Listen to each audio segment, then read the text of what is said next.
Hello, hello. Thank you so much for coming to my session today.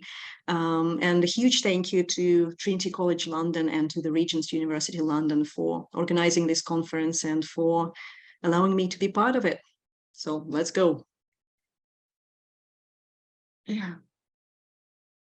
So yes, my name is Anna. Just a few words about myself. My name is Anna, and I have a bachelor's degree in teaching English and world history. I have a Cambridge Delta, an MA in applied linguistics and English language teaching. And professionally, I'm interested in developing early literacy skills. I like helping children who have special educational needs, as well as language needs. And I'm quite interested professionally in all sorts of assessment, and thus the session on self and peer assessment. Okay. And I think before we begin, it's also important for me to say a few words about my context, my teaching context. I work for an international school in Thailand, and I teach English as an additional language. It means that I help students who join our international school whose language is not very good yet. I help improve their language in order for them to be able to access our international curriculum delivered in English. And I mostly work with lower primary grades, with years 1, 2, and 3. So the children that I teach are 5 to 8 years old. They have quite limited language, both oral and written. However, on the bright side, they have such a substantial exposure to English every single day because they study in English, that their passive knowledge increases very, very quickly. So how similar is your teaching context to my teaching context? Can you please write a few words in the chat box? Do you also work for an international school? Do you work for a private language school, for a governmental school? Type a few words in the chat box, please.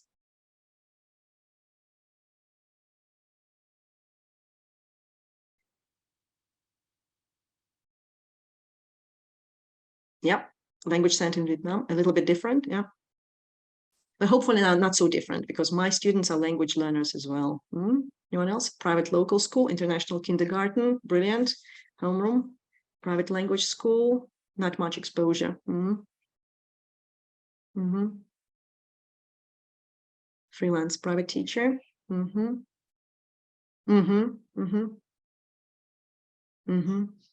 Yeah, private language school, preschool.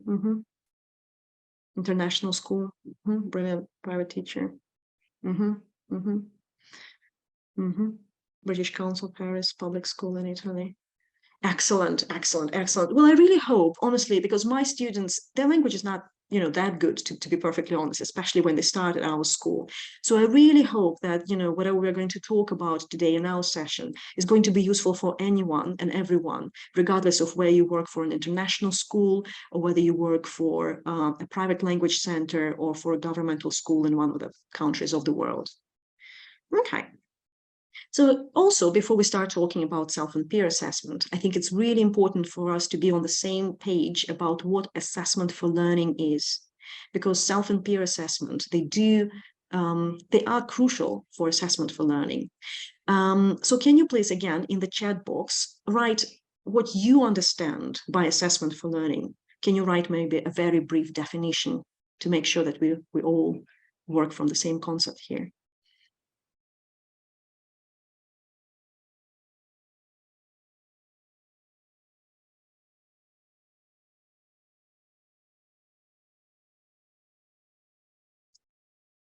What do you understand by assessment for learning?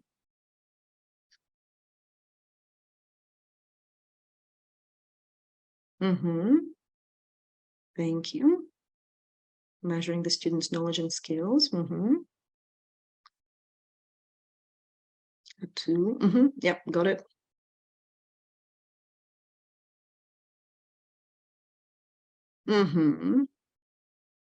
Will be can do statements. Okay. Students develop as learners. I think we're getting there. Brilliant. Yep. Telling students what they need to do to learn better and what they know. Brilliant. Yep. We're getting there. Excellent. Okay. So assessment for learning. is a classroom approach that creates opportunities for continuous feedback with the ultimate goal of optimizing teaching and learning. So it's very important to understand that we do assessment for learning, like ongoing assessment in class. And its aim is to improve teaching and to improve learning. As somebody said in the chat box, it's about helping learners become better learners. And it's not about ranking them or evaluating their performance after a period of study, because that's the remit of assessment of learning. But here we're talking about assessment for learning, the ongoing techniques which happen in class to help us improve teaching and learning happening in class during the course of study. And in order to optimize teaching and learning, assessment for learning uses a range of classroom techniques that continuously provide information about the following three areas: where our learners are now, so their current development of knowledge, skills, and understanding; where the learners are going, which is very often shown in their learning objectives and success criteria; and how the learners can get there, so all the different tips and strategies which help us to facilitate learning. And self and peer assessment are brilliant because these two tools, can help us get information for each of these three areas. So in the next stage of this session, I would like for us to talk about some benefits of self and peer assessment, especially for lower primary students. So this is how we are going to do that. I'm going to try to involve you a little bit again. I have here a sentence, the first one you can see on the board. That's the first benefit. And I hid two words under the green boxes. Can you please try to guess what the words are and write them in the chat box?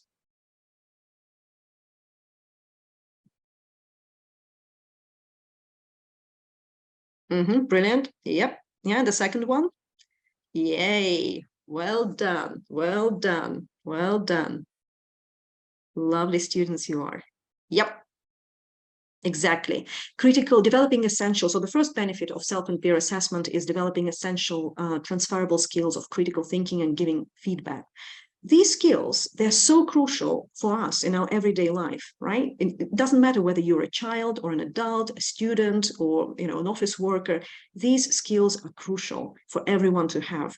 And the earlier you start developing them, the better it is. And self and peer assessment are amazing tools to help our students think critically and also to give and receive feedback. So that's the first benefit. Let's go to the next one. Can you guess this word?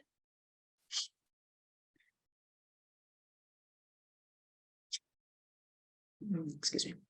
Brilliant. Yep. Brilliant. Yep. Yep.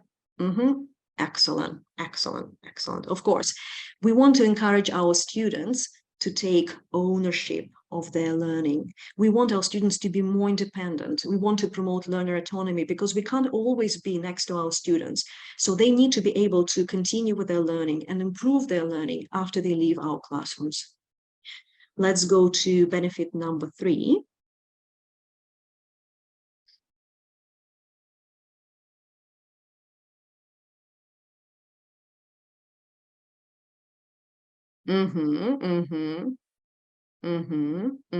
Excellent. Yep, excellent.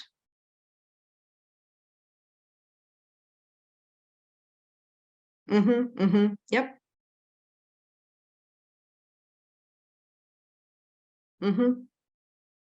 Brilliant.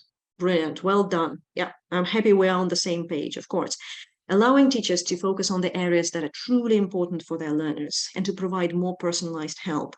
And I wanted to share a story, like, something that happened in my classroom just a few months ago. With my year 1 students, we have been working on adding adjectives to our sentences. And this is exactly what I asked them to do self-assessment for, whether they had added enough adjectives into their sentences to make them more interesting. And I could see that one of my students he just wasn't engaging. Yeah, he couldn't engage with this particular self-assessment task. When I talked to him, it turned out that he wasn't happy about how he used finger spaces. So his words were too close to each other, and he couldn't even read the sentences himself. So he could not even think about looking for adjectives in his own work until he figured out the finger spaces in his writing. Once he did that, he was able to, engage with my own agenda, with my teacher's agenda. So I think self and peer assessment is very important because sometimes students themselves, they can identify the areas which are really important for them to improve. They appear important to them, and they really, really want to work harder on improving in those areas. And it also gives us a chance to provide more personalized help, of course. Because perhaps what we think a child should be working on is not always what the child thinks they should be working on. Number 4, please, have a look.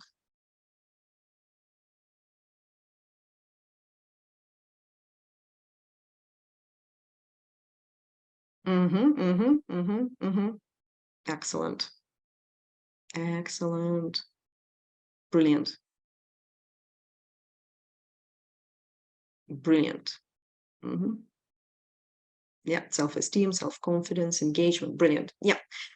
Increasing levels of engagement and motivation. To be able to see yourself, how to improve your own work, and to be able to do that, or to be able to help others to do it, this can give you a real motivation boost, and it can be quite engaging as well, of course. And the last one, number 5.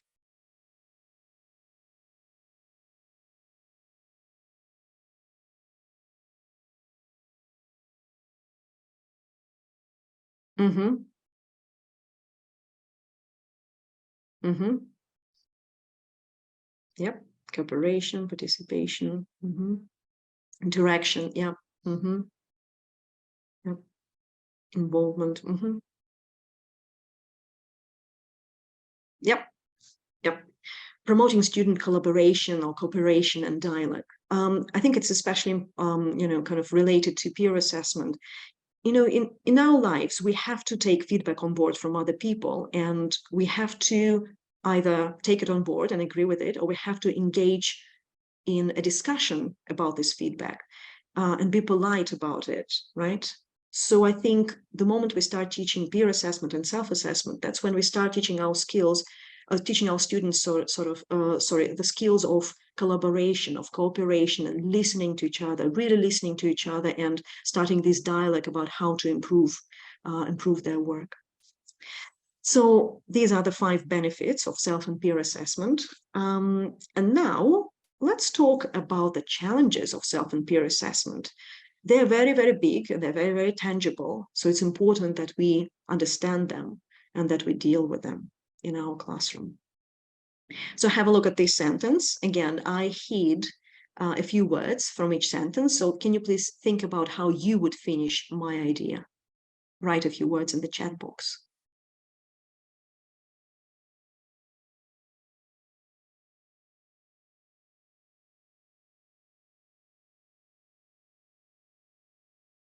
What do children have? The limited understanding of what matters, yeah, of what to be done, what should be done, yeah.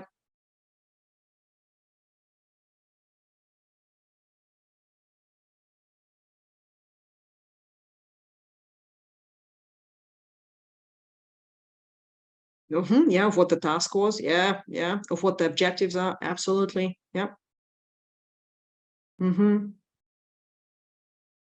Brilliant, yeah. Yeah, limited of understanding of what actually needs to be assessed, because they're young students, and this is a skill that we are trying to develop. We're just trying to introduce them to self and peer assessment. So really, when you teach these skills, you really need to be very specific and very clear about what you want them to do, about what needs to be assessed. Because if you don't do that, then all of them are just going to assess handwriting, because that's on the surface and that's easy to assess. I'm not going to go into a lot of details about how to address these things. We're going to talk about that in the subsequent stages of this session. Let's look at the second challenge here. Have a look.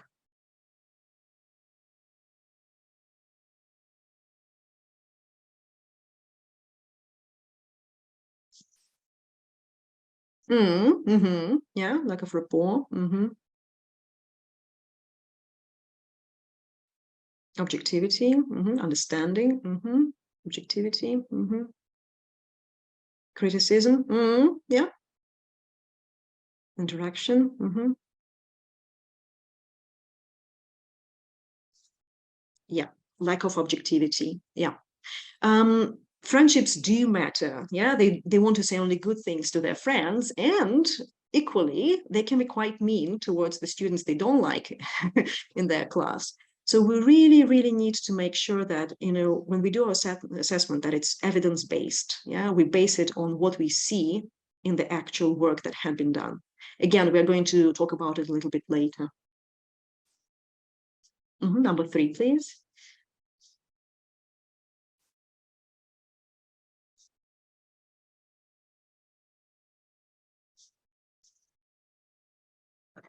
Mm-hmm. Mm-hmm. Mm-hmm. Mm-hmm. Yep.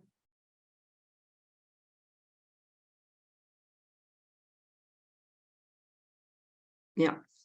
Excellent. Yes. Fear of negative feedback and correction. Of course, nobody likes to be corrected. Nobody likes their mistakes to be pointed out. So you really need to promote this very positive attitude to mistakes as being an important part of the learning process. Number 4, please. Yeah. Yes, Michael. Yeah. Yeah. We need to make sure that mistakes are seen as something positive, and we have to work on it every single day. I agree.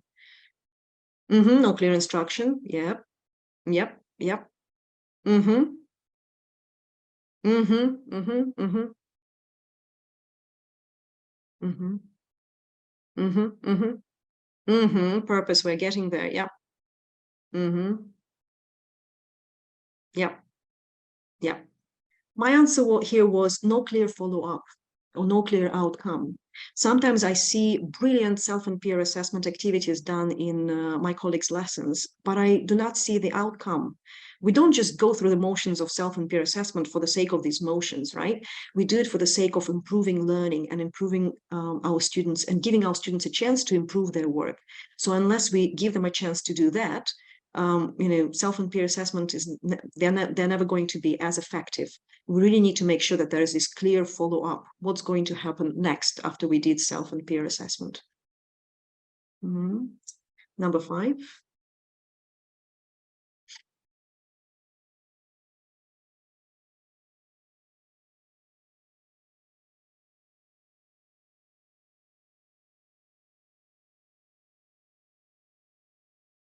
Mm.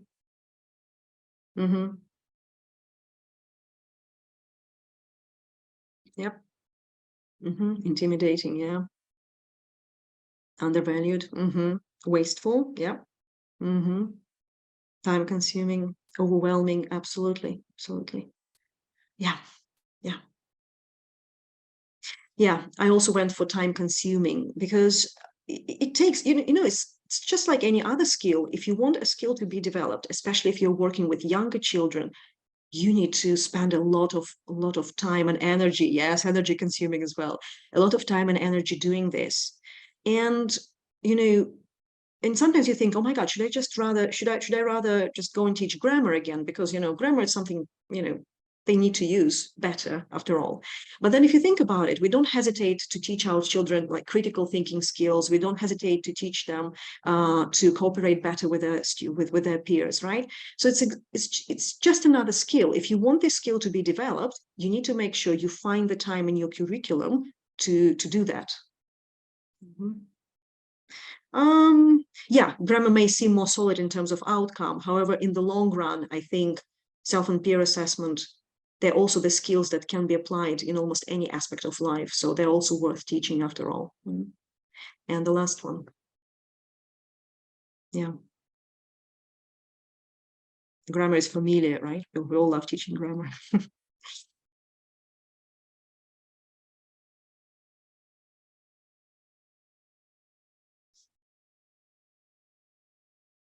Yeah, the last one.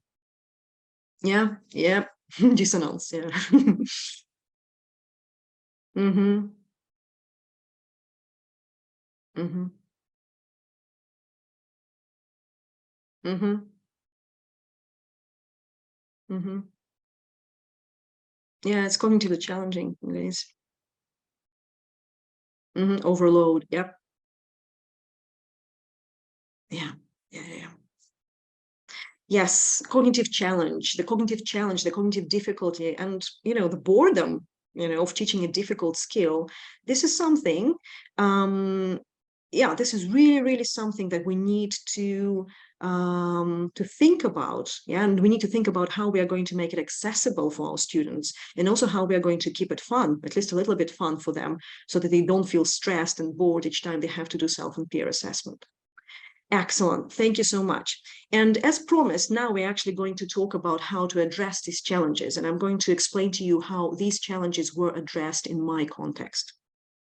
So here are the 5 top tips for making self and peer assessment more accessible and more effective in lower primary classes.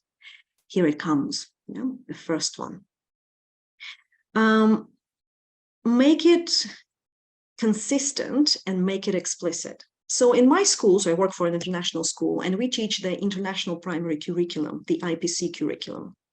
And the academic part of this curriculum has basically revolves around teaching and helping students improve their knowledge. You can see here the symbol, developing their skills and improving their understanding. So knowledge, skills, and understanding are very crucial for this curriculum, and we have special symbols which refer to each of these areas. And also the IPC curriculum, for the IPC curriculum, assessment for learning is very, very important. And all of our teachers, homeroom teachers, specialist teachers, language teachers, we all introduce and we will work within the same framework of assessment for learning. We ask our students to assess themselves and assess their peers, and we assess them using these concepts: beginning, developing, and mastering. So when we do the assessment, we talk about whether the students are just beginning to understand, or they're beginning to develop their skills, they're beginning to gain new knowledge, or whether they're developing their skills, they're developing their understanding, and they're improving their knowledge, or whether they're at the mastering stage. And we all do exactly the same thing. Like I said, homeroom teachers, specialist teachers, language teachers. So even because we all do exactly the same thing, our students, even though they're quite young, very early on, they understand what needs to be done because it's so consistent, and it's so consistently done by everyone at our school. We also try to keep it very explicit. So for example, here you can see that on the walls, we have the traffic lights. We all love the traffic lights with the colors which reflect the notions of beginning, developing, and mastering. And our students can show us whether they understand, whether they understand what we are talking about, and they can assess themselves, thinking about whether they are developing their skills. Also here in the middle, you can see an example of a self-assessment exit ticket.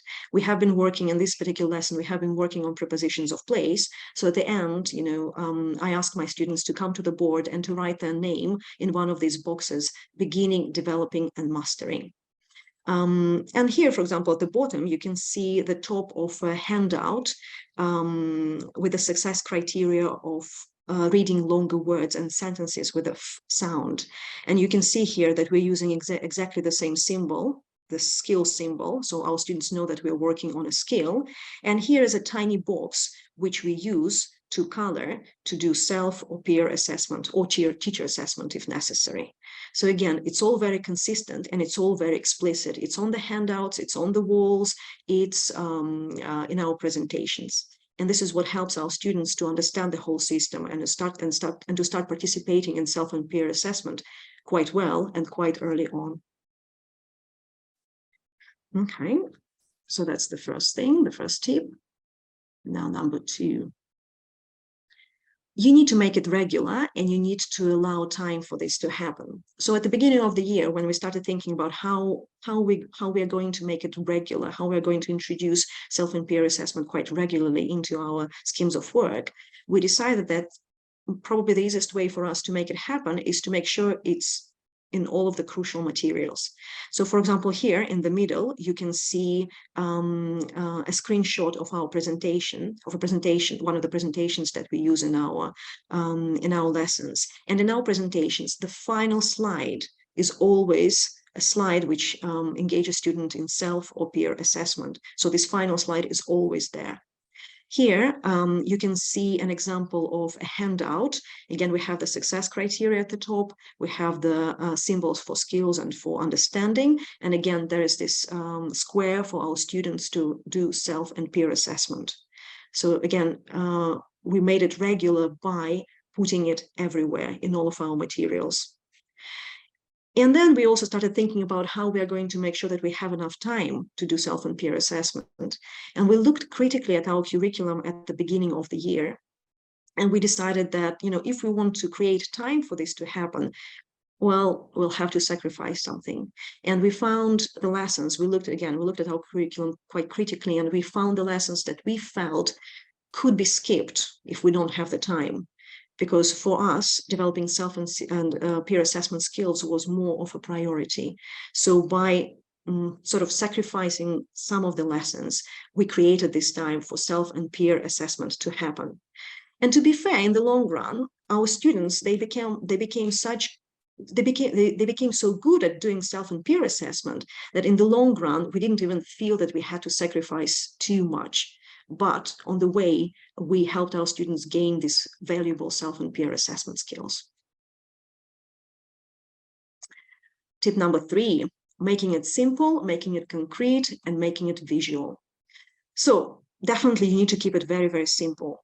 We never really do of course, like naturally, you wouldn't ask your students to do self and peer assessment of something they hadn't done previously. So for instance, we would be working on a topic for about a week. Like here you can see, here on the left, you can see that I asked my students to reflect on how well they had written sentences and whether they included nouns and verbs, whether their sentences were funny or crazy, whether they used capital letters, and whether they used full stops.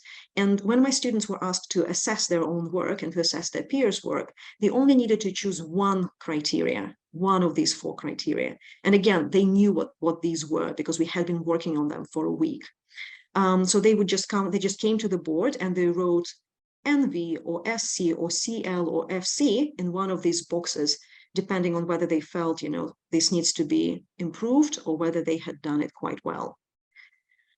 Also, you can see here, sometimes I put screenshots of the tasks that we did in our lessons just to remind our students what exactly they need to do and what exactly, the task was that we are trying to assess. Keeping it visual really helps our students to engage with assessment. And sometimes our students need a little bit of help with their language because they can't really speak English very well. So here at the bottom, you can see an example of a reflection sheet in which we gave them the sentence starters, some useful language. In this lesson on maps, I enjoyed the most, and there's a picture to show what we are talking about as well. Giving our students this simple language helps them to formulate their ideas better. Okay. Tip number 4, I think probably the most important one for me, modal, modal, modal. If you want a skill to be developed, you need to break it into bits and you need to go through every single step of the way, for every single step with your students before you ask them to do it independently. So for example, here's an example of how I modeled assessing sentences with my year 1 students. We have in this lesson, we have been working on writing sentences with colors. And here I wrote 3. So this is an example of a handout that we were using in that particular lesson. So I took a screenshot, put it on the screen, and I wrote the sentences myself. This is not someone's work. This is just me as a teacher writing these sentences as examples for my students. And the first thing that we did is we checked the spelling of colors. So I asked students to look at the spelling of colors here and the actual spelling of colors in English. We compared them, we found mistakes, we corrected the word white. Then we checked the spelling of other words. I asked my students to check if all the words were spelled correctly in their opinion. And again, some of them were able to, to see that the word bag has a different letter at the end. So they came to the board and they corrected it. Then we looked at capital letters, and they were able to spot that the word dog doesn't need a capital letter, and we changed it as well. I asked them if there was anything else they wanted to change, and some of them said they weren't happy with the letters P and G because their tails were not under the line. So they, went ahead and changed it as well. And after we've gone, we've gone through these steps, we've done these steps, I asked them to come here and put a tick inside one of these boxes: beginning, developing, or mastering. So I wanted them to show me whether they thought this example shows that a student is just beginning the skills, is just beginning to write sentences with colors in English, is showing the development of skills, or whether the person is showing the mastering of skills. And we talked about it as well. And after that, students went back to their own handouts and they did self-assessment for the first 3 sentences, and then they did swap the papers and they did peer assessment for the next 3 sentences. And that's how I helped to prepare them to do self and peer assessment.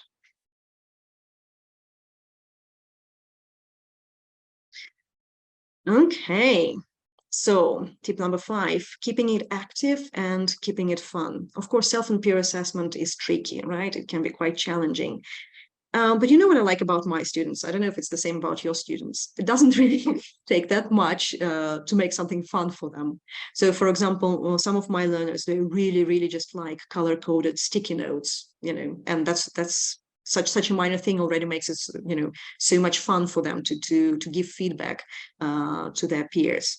My students really like working together in groups when they're discussing the work of other students, because they feel that, when they share their knowledge, it's much easier for them to then present their ideas to the other group to whom they need to give the feedback. My students really like all sorts of gallery walks. For example, we would put all of our notebooks on the tables, and then each of them will get assigned a specific area to assess.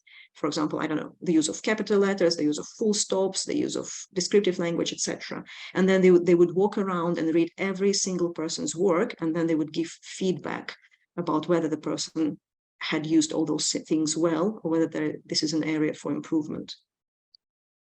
My younger students really like the game that we play, which is called teacher versus students. For example, if they can, I would give them like a sample, and if they can find 2 things which a student had done well and 2 things that a student hadn't done so well and kind of needs improvement in, then they win this game and they can get, stickers as rewards, for example. And finally, my younger students really, really like giving feedback, not from like their perspective sort of, but they draw a stick man, or like, for example, in the bottom corner of a notebook, they draw a stick man or a stick person, and they give feedback from the point of view of that person. And somehow it makes it really easier for them to give feedback. And it's also easier for other students to receive feedback because it comes from a funny character. And I know I have just a few minutes left, so let's talk about this one. It's just a bonus tip, and it really goes without saying. I mean, we all understand that we need to keep it positive. You have this mantra, you walk into your classroom and you go on: making mistakes helps us grow, making mistakes helps us grow. You need to believe in it yourself, and your students will believe in it eventually. Like in my, for example, classes now, I don't think anyone is afraid of making mistakes. It's just like we have fun when we make mistakes. We analyze them and we grow together as a class. And of course, keep praising your students, keep praising them. And, it's difficult to do self and peer assessment. So whatever the effort they make, it's important for it to be noticed and for it to be praised. It's important to keep your wording,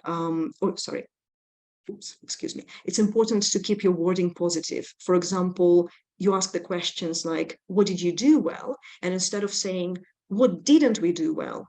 You can formulate a question as, what can we do even better? Which implies that the students had already tried their best and they had done a pretty good job. And the last thing, which I think is very important, it's something that we talked about briefly previously. You need to keep it evidence-based. My students know that if they assess something as green, red, or yellow, they will have to tell me why. They will need to provide evidence. And because they know that, they're actually quite careful at assessing their peers and at assessing themselves. And their peers, for example, when they receive feedback, they don't take it, so unwell. Like they don't get upset about it because they know that it's just something that they actually did. It's evidence-based. There's evidence in their work that this is what the assessment should be like. And that's it. Any questions, any comments? Let me check the chat.